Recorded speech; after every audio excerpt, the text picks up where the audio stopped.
Salam damai dan sejahtera di dalam nama Tuhan Yesus Kristus. Kita melanjutkan pembacaan dan pembelajaran dari firman Tuhan, Keluaran pasal yang ke-12 ayat 1 sampai dengan 28. Demikianlah firman Tuhan. Berfirmanlah Tuhan kepada Musa dan Harun di tanah Mesir. Bulan inilah akan menjadi permulaan segala bulan bagimu. Itu akan menjadi bulan pertama bagimu tiap-tiap tahun. Katakanlah kepada segenap jemaah Israel, pada tanggal 10 bulan ini, diambillah oleh masing-masing seekor anak domba menurut kaum keluarga, seekor anak domba untuk tiap-tiap rumah tangga. Tetapi jika rumah tangga itu terlalu kecil jumlahnya untuk mengambil seekor anak domba, maka ia bersama-sama dengan tetangganya yang terdekat ke rumahnya, haruslah mengambil seekor, menurut jumlah jiwa. Tentang anak domba itu, kamu buatlah perkiraan menurut keperluan tiap-tiap orang. Anak dombamu itu harus jantan, tidak bercelah, berumur setahun. Kamu boleh ambil domba atau kambing.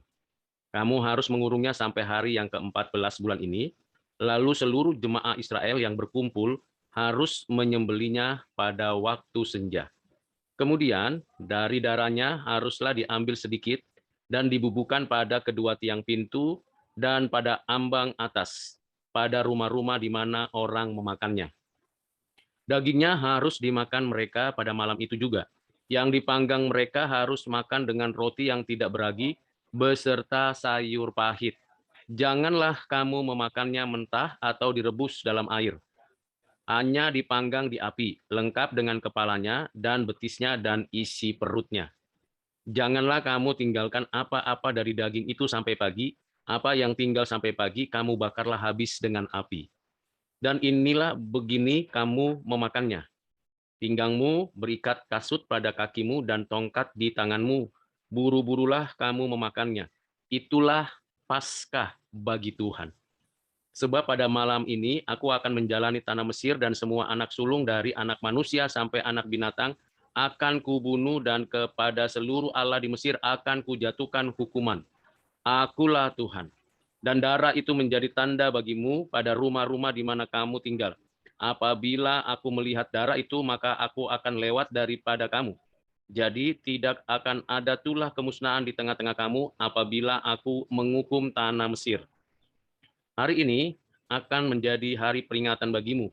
Kamu harus merayakannya sebagai hari raya bagi Tuhan turun-temurun. Kamu harus merayakannya sebagai ketetapan untuk selamanya. Kamu makanlah roti yang tidak beragi 7 hari lamanya. Pada hari pertama pun kamu buanglah segala ragi dari rumahmu. Sebab setiap orang yang makan sesuatu yang beragi dari hari pertama sampai hari ketujuh, orang itu harus dilenyapkan dari antara Israel. Kamu adakanlah pertemuan yang kudus, baik pada hari yang pertama maupun pada hari yang ketujuh. Pada hari-hari itu tidak boleh dilakukan pekerjaan apapun, hanya apa yang perlu dimakan. Setiap orang, itu sajalah yang boleh kamu sediakan. Jadi, kamu harus tetap merayakan hari raya makan roti yang tidak beragi. Sebab tepat pada hari ini juga aku membawa pasukan-pasukanmu keluar dari tanah Mesir. Maka haruslah kamu rayakan hari ini turun-temurun.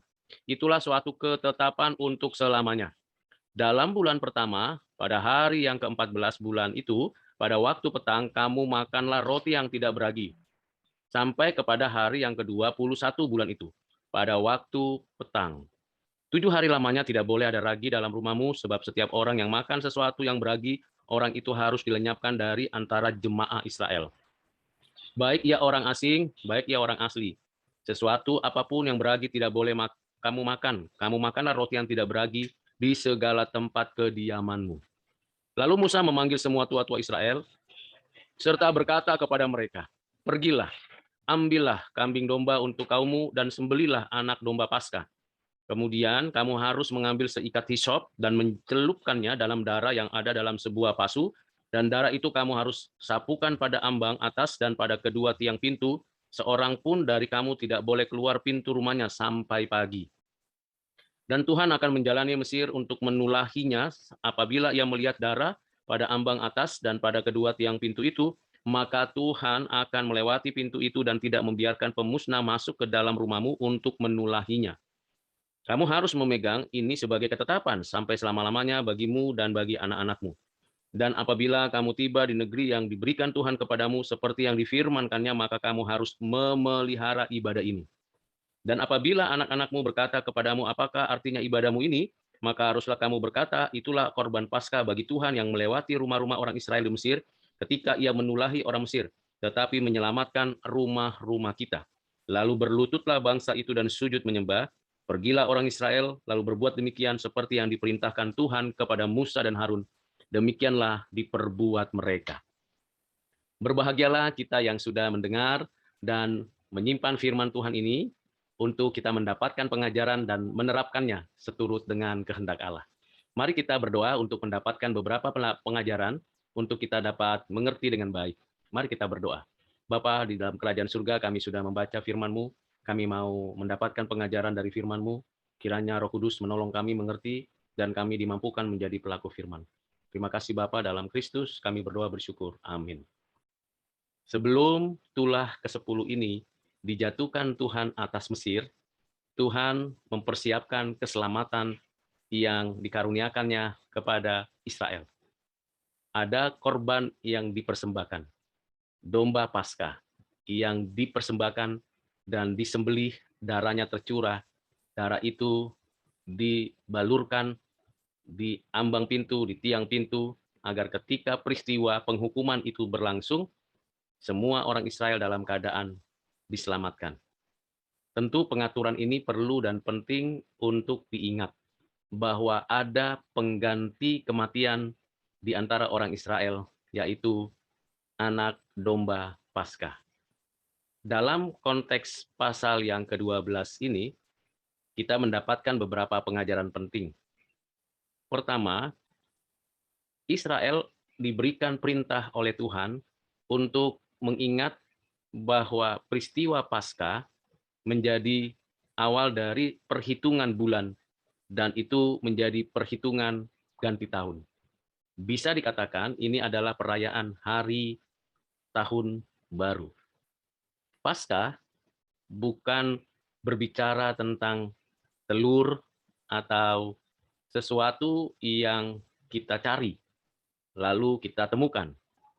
Tetapi yang kita ambil, kita sembelih. Darahnya tercurah, dagingnya dimakan habis pada hari itu, lalu bersiap untuk bebas dari perbudakan keluar dari tanah Mesir.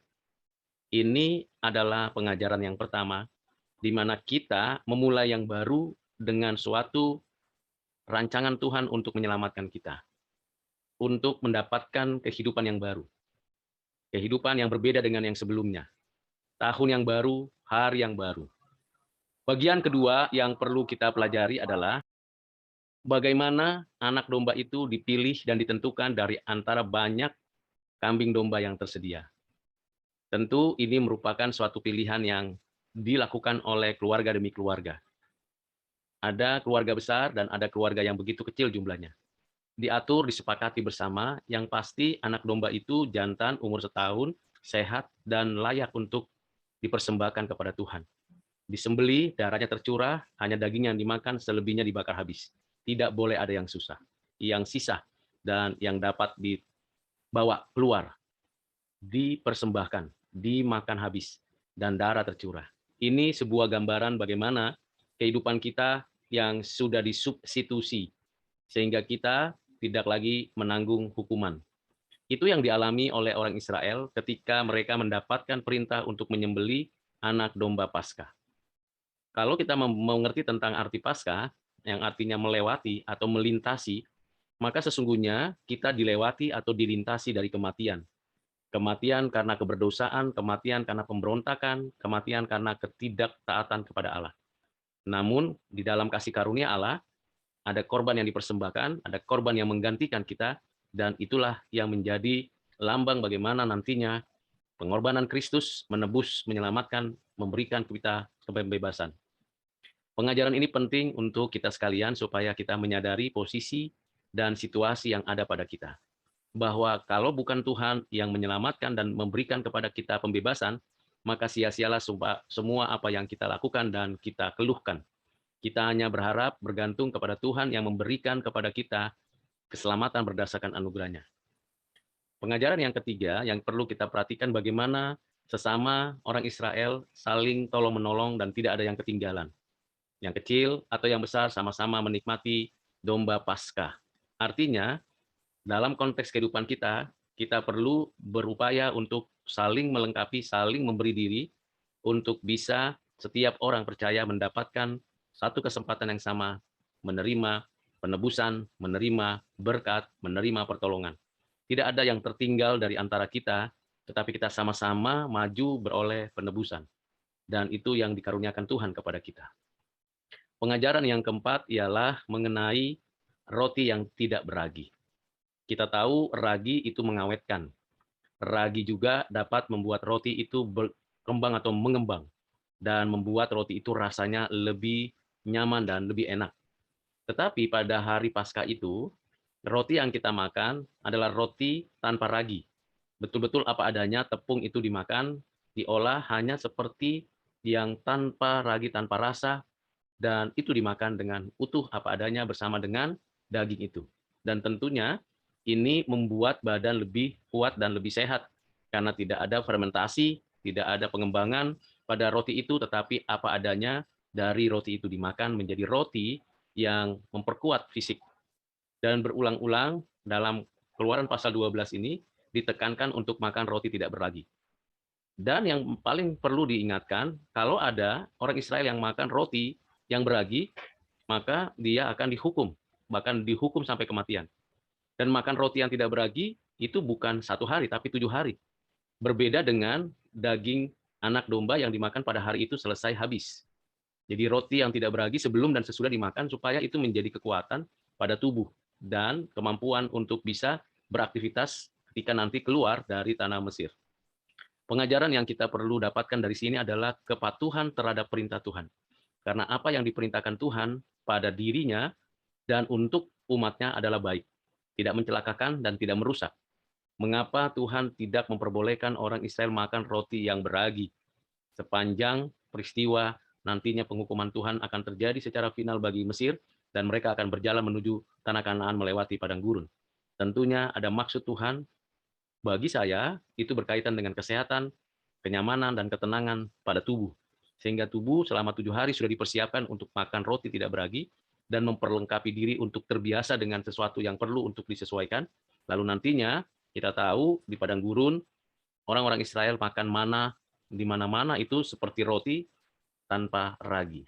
Sehingga tidak ada ragi yang bisa dipakai atau dibawa untuk terus-menerus dimakan sepanjang perjalanan di padang gurun sampai ke tanah Kanaan.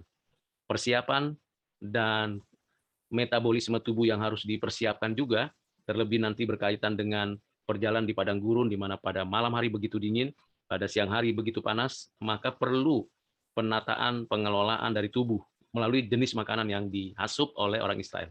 Dan inilah yang Tuhan kehendaki, mereka makan roti tidak beragi. Apa pengajarannya bagi kita? Kita mesti tahu makanan apa yang perlu menyehatkan dan menguatkan tubuh kita. Masing-masing kita punya kebutuhan dan punya mekanisme pada tubuh kita, metabolismenya pada tubuh kita beragam. Walaupun kita sama-sama di satu tempat di mana kita hidup, berdomisili di satu lingkungan yang mungkin panas atau dingin, atau suatu keadaan yang tidak nyaman bagi tubuh, tetapi kita coba beradaptasi sehingga tubuh kita ngatur metabolisme pada tubuh, dan itu menguatkan dan menyehatkan kita. Bagian ini penting untuk kita bisa merayakan Paskah, menikmati Paskah, dan mengalami Paskah. Bagian terakhir, yaitu pengajaran bagi kita, yaitu diingatkan, supaya generasi berikutnya diberitahu, diajarkan tentang Paskah ini artinya apa. Bukan sekedar ritualitas, makan daging anak domba Paskah, makan roti tidak beragi, jadi seperti ritual saja atau upacara keagamaan saja. Tidak demikian. Mesti diberikan makna, dan maknanya adalah Tuhan membebaskan Israel dari kematian dan menjatuhkan hukuman atas Mesir. Itu maknanya. Jadi setiap apa yang kita lakukan, makan, minum, ritual-ritual keagamaan, itu baik adanya, tetapi tidak mempunyai makna kalau tidak diberikan makna yang sesungguhnya. Ketika kita menikmati berkat Tuhan, maknanya apa? Kalau orang Israel makan roti tidak beragi dan makan daging anak domba Paskah, maknanya adalah mengingat Tuhan memberikan hidup, menjatuhkan hukuman bagi Mesir, menyelamatkan mereka, menebus mereka. Begitu juga untuk Bapak Ibu Saudara yang kekasih dalam Kristus, kita ketika menikmati perjamuan kudus, mengalami hidup bersama Kristus, maka makna yang sesungguhnya ialah bagaimana kita bersyukur karena penebusan Kristus, keselamatan yang diberikan, dan anugerahnya untuk kita, sehingga kita tidak mengalami kematian, tidak mendapatkan penghukuman, karena kita beroleh hidup di dalam Kristus. Kiranya dengan pembelajaran dari apa yang sudah disampaikan di dalam Keluaran pasal 12 ini menolong kita sekalian, Bapak, Ibu, Saudara, untuk semakin teguh imannya dan semakin terus bersandar kepada Tuhan di dalam seluruh aktivitas hidup kita. Mari kita berdoa sekali lagi memohon pertolongan Tuhan. Bapak, terima kasih untuk firman yang sudah kami baca, kami dengarkan. Bersyukur untuk pengajaran dan pembelajaran melalui firman ini. Terima kasih Bapak untuk berkat-Mu. Kami berdoa, kami bersyukur dalam nama-Mu Tuhan Yesus. Amin.